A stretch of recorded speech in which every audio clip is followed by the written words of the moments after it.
you believe in ghosts? Said one. No, said the other, and vanished. I am the custodian. This is the haunted tram. Please, join me on board. Beware of your steps, please. Please, come in.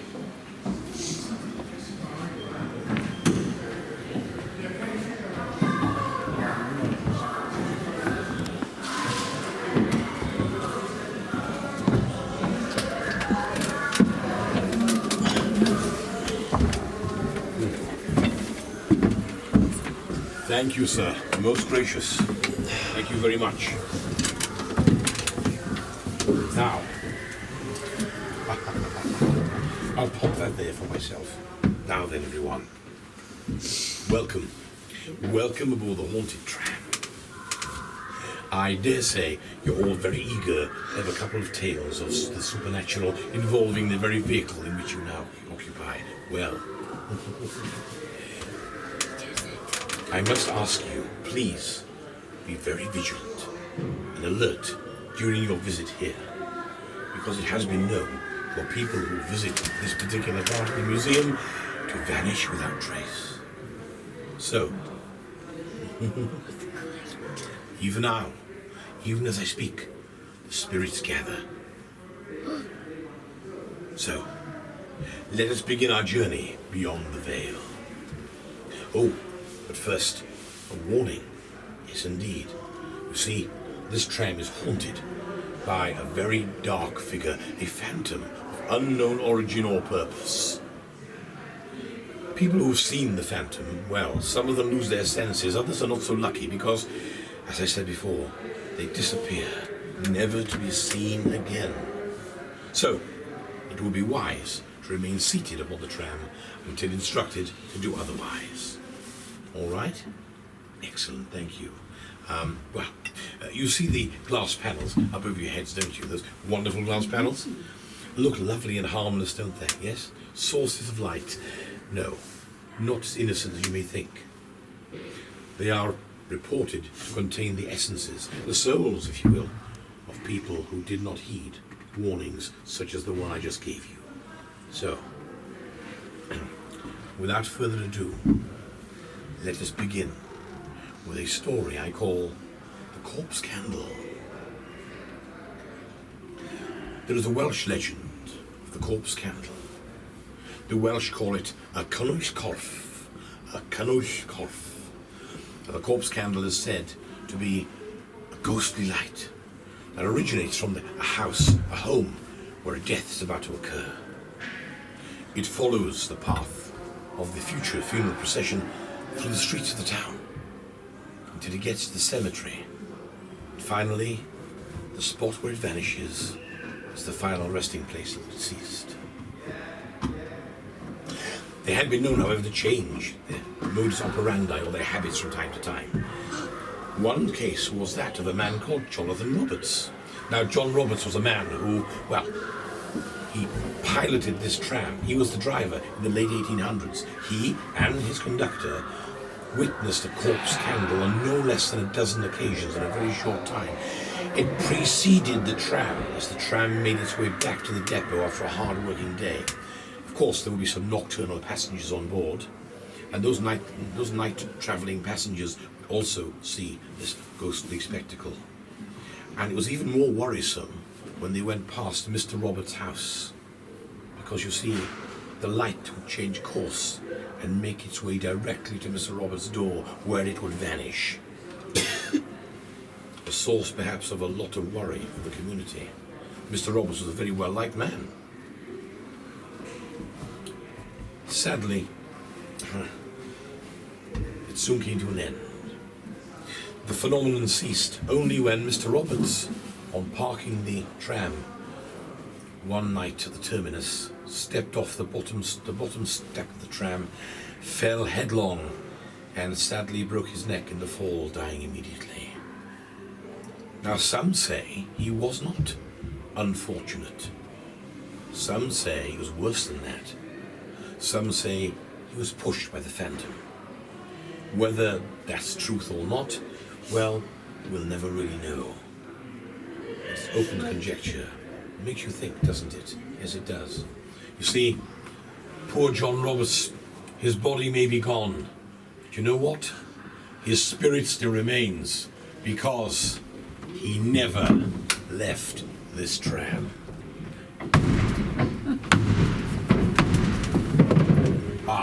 Right, all right. Now calm down, everyone, all right? Mr. Robert, John Roberts is obviously rather restless. He's rather restless. What we'll do, all right, we'll carry out a small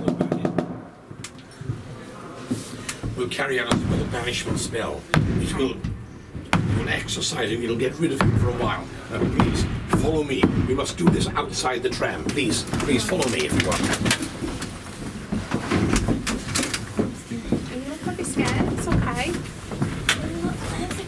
I don't know.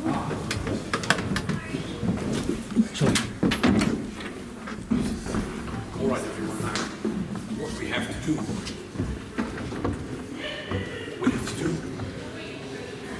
Stay in single file. Bow our heads in respect, and then we walk this way around the track in total silence. All right. Here we go. Thank you.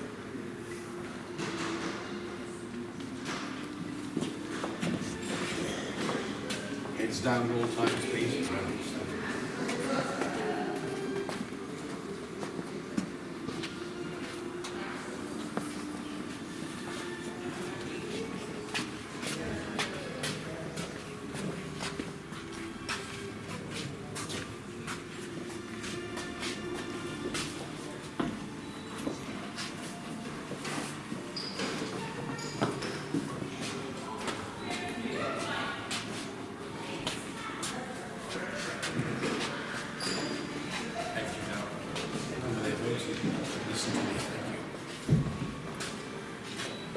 Now, John Roberts was a very proud man, proud of his job, a very punctual man. His tram was always on time, except for one fateful day when his watch was slow. Sounds harmless, doesn't it?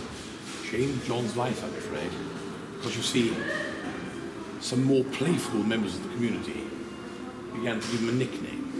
And that nickname was the Late Man, or in Welsh, Dyn Hwyr. Now, John Roberts would not stay in the same room or even the same building as anybody aimed that nickname at him. So, in death, John Roberts can now be banished, albeit temporarily, using that particular phrase, Dyn Hwyr. And incidentally, he can also banish all the other spirits who are occupying this tram with him.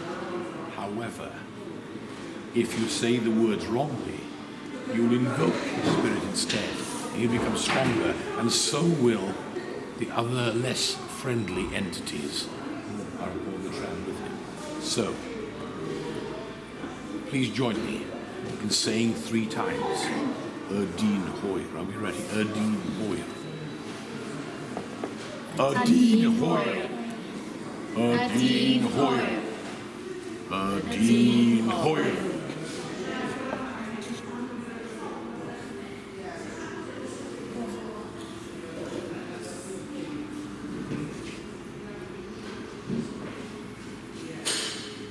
I believe we may now board the tram again. Kindly join me on the upper deck. But mind how you walk, please. The stairs are very, very steep and very, very narrow. If I can make it, you can. Please, follow me.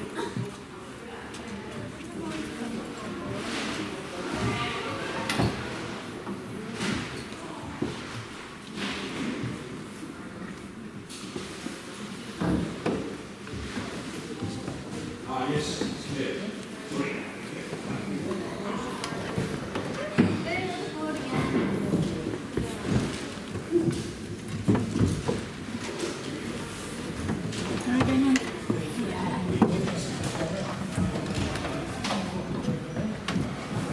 This upper deck is said to be haunted by the spirit of an old lady in Victorian garb.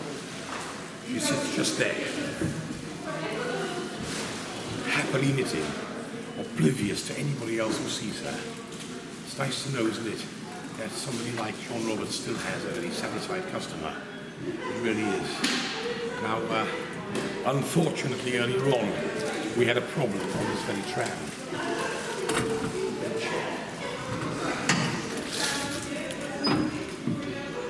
We had a man earlier on this tram who did not join in the ceremony.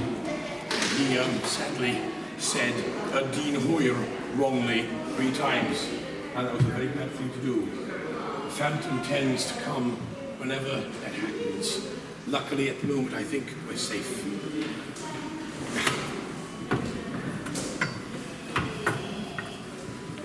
About the old lady, it said that she...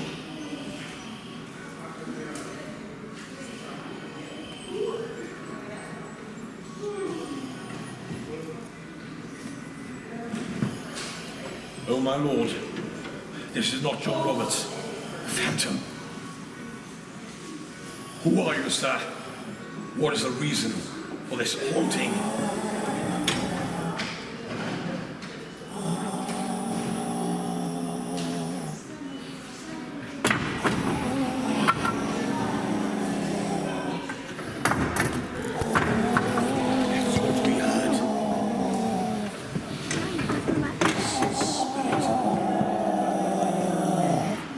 Who are you, sir, that you can become so corporeal and solid? Remain seated, ladies and gentlemen. I'm going to find out about this. Sir. What? Who are you? Come here. My dear.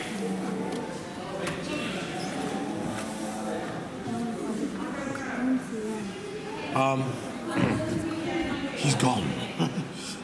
He's vanished. Well, that was most unprecedented. Could you please join me downstairs? But mind how you tread, please. Please, mind how you tread. Thank you.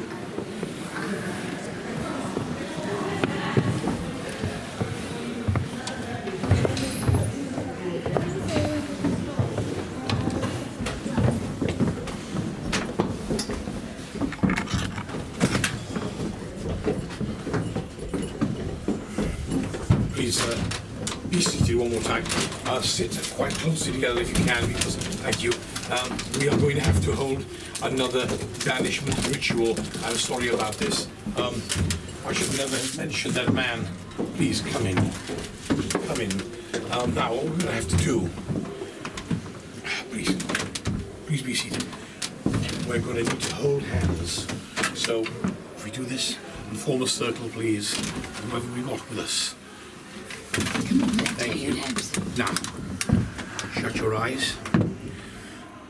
We're going to say a Dean Hoyer 3 more times, and hopefully that will make it safe for us here.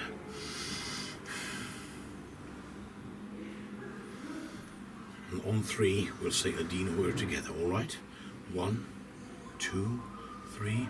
A Dean Hoyer. A Dean Hoyer. A Dean Hoyer.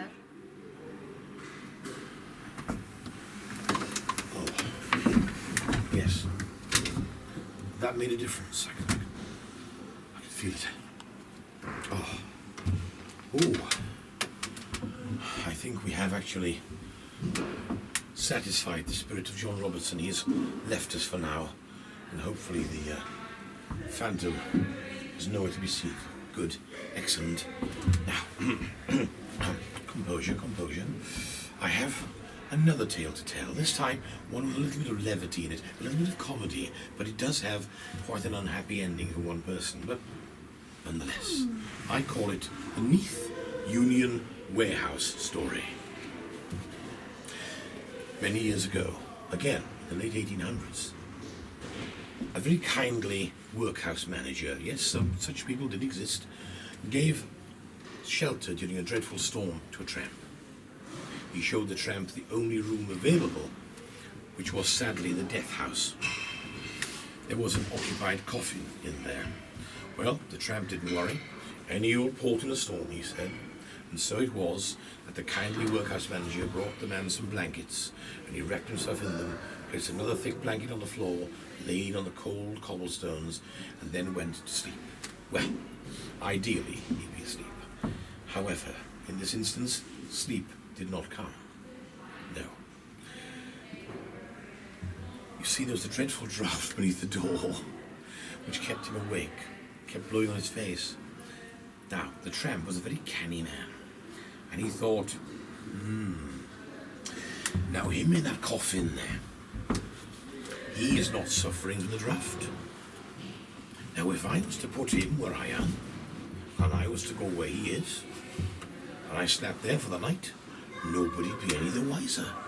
So it was, and within 20 minutes or so, the dead man now lay in a bundle of blankets, and the tramp was quite cosily wrapped in one blanket in the coffin, draughtless.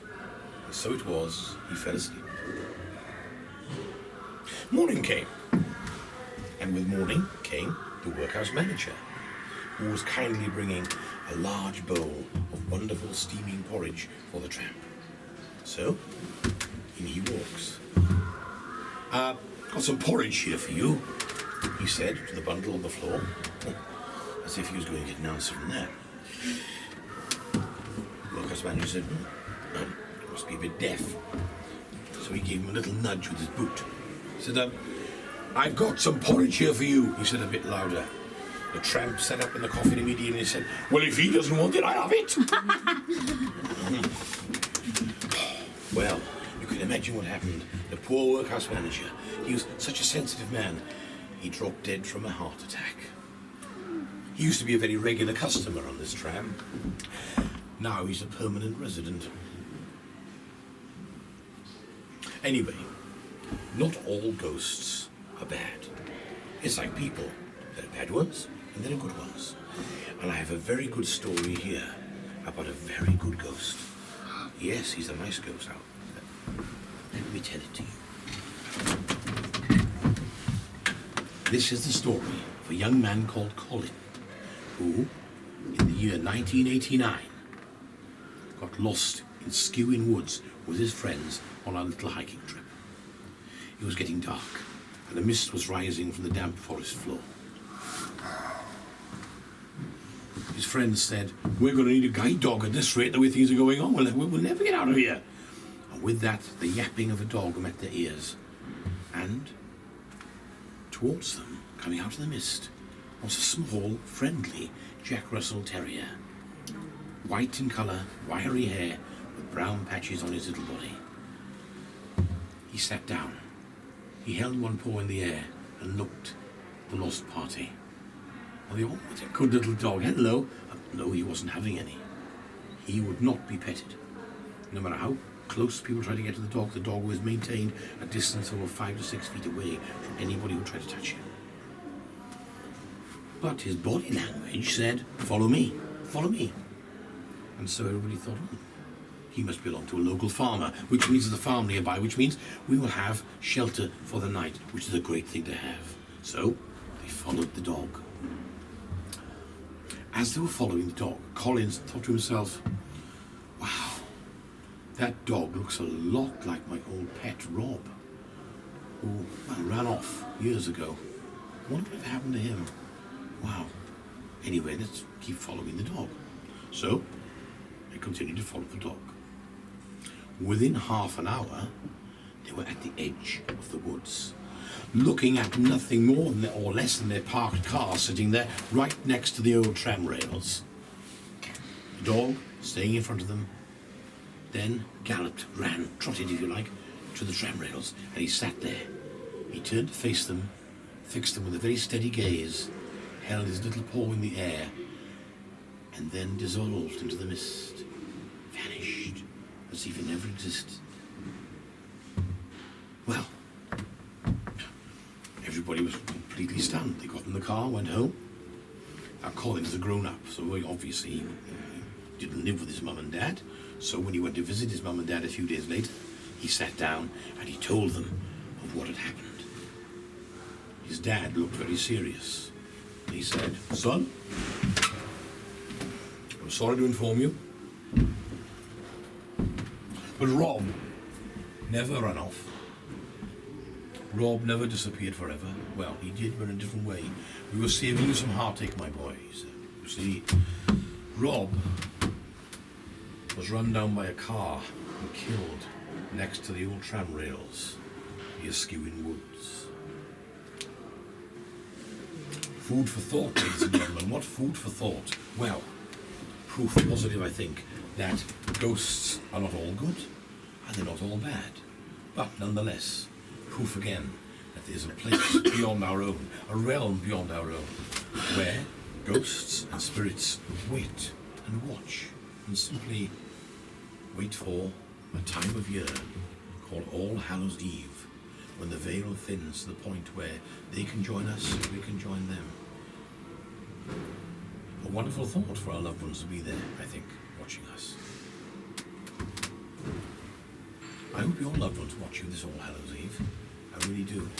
Halloween's a wonderful time of year. So, as you leave the haunted tram, don't forget that maybe, just maybe, there could be somebody watching you. Not all good, not all bad. Nevertheless, there. I wish you a joyous Halloween, full of wonderful... Yes, young man? How did the man with the mask disappear? I don't know. That's the whole point. I really don't know. I don't know. Vanished into thin air like I'm trying to forget him at the moment, to be honest with you. I really am. It's giving me chills just thinking about him. Right now. So now, I'll take you. I hope you have plenty of lovely treats this Halloween, and that nobody plays any tricks. Okay? You promise not to play any tricks? Yeah. Good lad, well done. I have a wolf costume. Excellent. That will scare me, I have no doubt. Can you come again next Halloween? Oh yes, I shall be here. I never leave. Well, a happy Halloween to you all. I hope you have a safe journey home. And as I said before to you, I hope your loved ones will be watching you from wherever they are beyond the veil. Good night. Thank you. Thank you. Halloween. Yes, indeed. So, right, I don't know whether we've got any more people waiting for another round of stories, but there we are. So that is the haunted tram, ladies and gentlemen. Stay at your leisure or go. It's up to you. But I'm going to watch for other people coming on. Right. Thank you very much. Thank you. I'm not certain. There may be a 4:30 experience. Come on, young man. Oh, bless you. By the way, I love the makeup. It's superb. You want to Did you see that enjoy that? red man again? Brilliant. Did you enjoy it? Yeah, it was really good. Thank you. I remember the babes. Everyone loves a good Thank you ghost very story. much. Everybody loves a good ghost story. Do you mind if I stick with the vacuum piece because I missed part of this one? Hello. I know he's drunk. I don't know what he's drunk this time. Now, I'm not quite certain if it's another one or not. We'll see. Yes.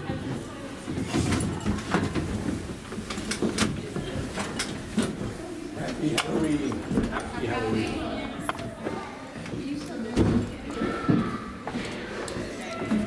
A happy Halloween to you all.